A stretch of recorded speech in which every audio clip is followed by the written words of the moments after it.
It's been 60 days since the launch of Aquarium designed by Xiaomi, and now we're going to check out its performance and which of the fish managed to survive. As you may remember, we introduced a female and a male guppy into the aquarium. At first everything was fine, but the next morning I saw that the female had something sticking out of her stomach. Looking closer, it was some kind of a ball, and it seemed to have two eyes looking at me from the inside. Oh my god, it's alive! Apparently, it was an egg with a little fish in it. While I was wondering what to do, this egg separated from the fish and probably fell to the bottom. I did my best to find it, but I guess one of the catfish found it first. Unfortunately, that's not the only bad news, as the next day I found the mother fish with her belly up. Probably the loss of the baby was a severe psychological trauma for her, and she couldn't handle the stress. The male guppy was longing for his girlfriend, and here came another problem. The walls of the aquarium were covered with thin green hairs. Different microscopic creatures were squirming between them. I asked the shrimps to clean the glass from the algae. They tried their best, but couldn't cope with so many hairs. You warned me in the comments that this might happen in a new aquarium. So I bought this device, which consists of a brush on one part and a soft cloth on the other. The magnet attracts them to each other, allowing us to clean the glass in a matter of minutes. It became so clean that we managed to spot a new resident in the aquarium. It's a tiny micro shrimp. Apparently, it was born by one of the large shrimps. So that our male wouldn't be so sad, we brought him this girlfriend with a big belly. First of all, we placed her cup into the aquarium, so that the temperature inside the cup was equal to the temperature of the water in the aquarium. The male got excited and immediately began to perform a courtship display around the cup containing the female. Hopefully, they will befriend each other and have little babies someday. While visiting the pet store, we also bought two large Amano shrimps. They will clean the aquarium from the green plaque and pick up the leftovers from the bottom. The salesman presented me with a small plant that floats on the surface of the water.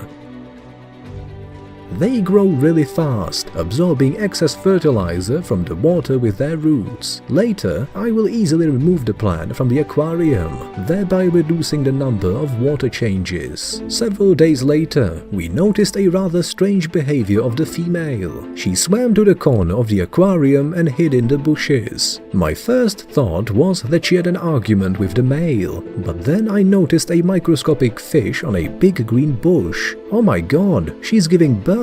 We have to do something about it, otherwise the babies won't be able to survive in the tank with the other fish. We need to make an enclosure for the female with the babies. Moreover, the mother can also pose a threat to her children. Using a glass container and a plastic bowl, we measured and cut out the bottom of the bowl so that it corresponded to the inner diameter of the glass container. Then we used a drill bit and a screwdriver to make a lot of holes in the plastic.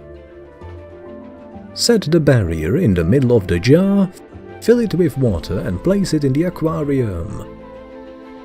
Thus, the temperature of the water in the jar will always match the temperature of the water in the aquarium. It's time to carry the female into the container with the barrier that prevents her from reaching the bottom, thus providing shelter for her babies. But when I looked away for a moment, the fish managed to slip through the hole and got into the lower compartment. The holes were too wide, so I decided to quickly make these baffles out of hot glue, which proved to be effective. We started monitoring the female and literally within a minute noticed a swelling in the back of her belly, out of which the baby fish began to emerge. Hooray! It's a newborn. For some reason, this baby was not completely formed and was still attached to some yellow ball. It was lying down without any movement. After a moment, a little tail came out of the fish. They seemed to be twins, which were born together.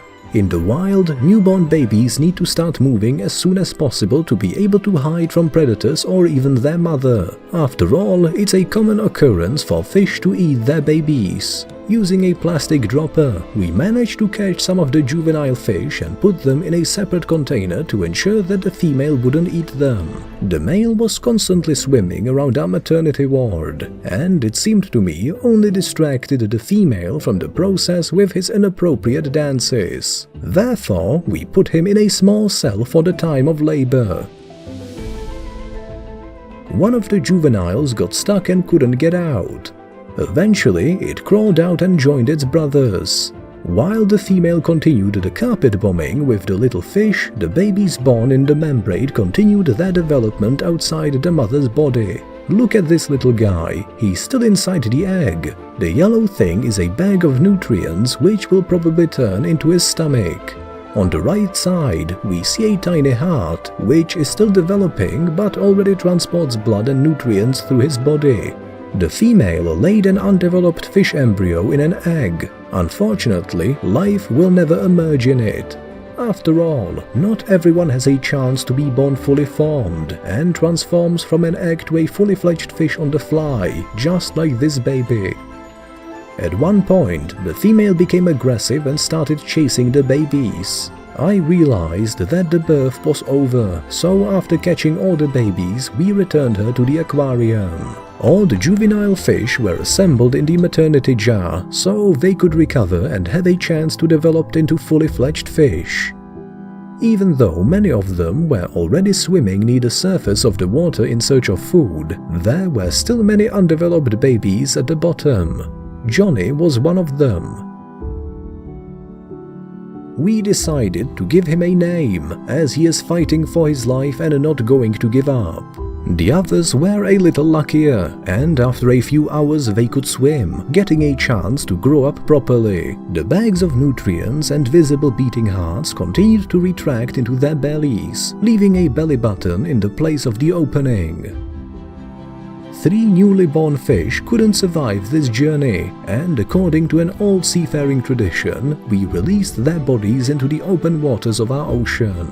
They will bring benefits to the other underwater inhabitants living on the bottom.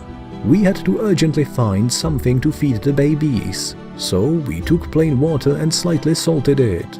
Fortunately, we still had some eggs of living creatures that looked like magic powder. All we had to do was pour them into the water and wait for them to hatch in 24 hours. Damn, we forgot about the baby which was born first right in the aquarium. We decided to name him Spartacus, as he will have to survive in Spartan conditions and compete for food with the adult fish. So far, the aquarium is doing great. The filters are clean as if they were new. In the next episode, we'll find out what happens to Spartacus and the disabled Johnny. Will they manage to survive and grow up?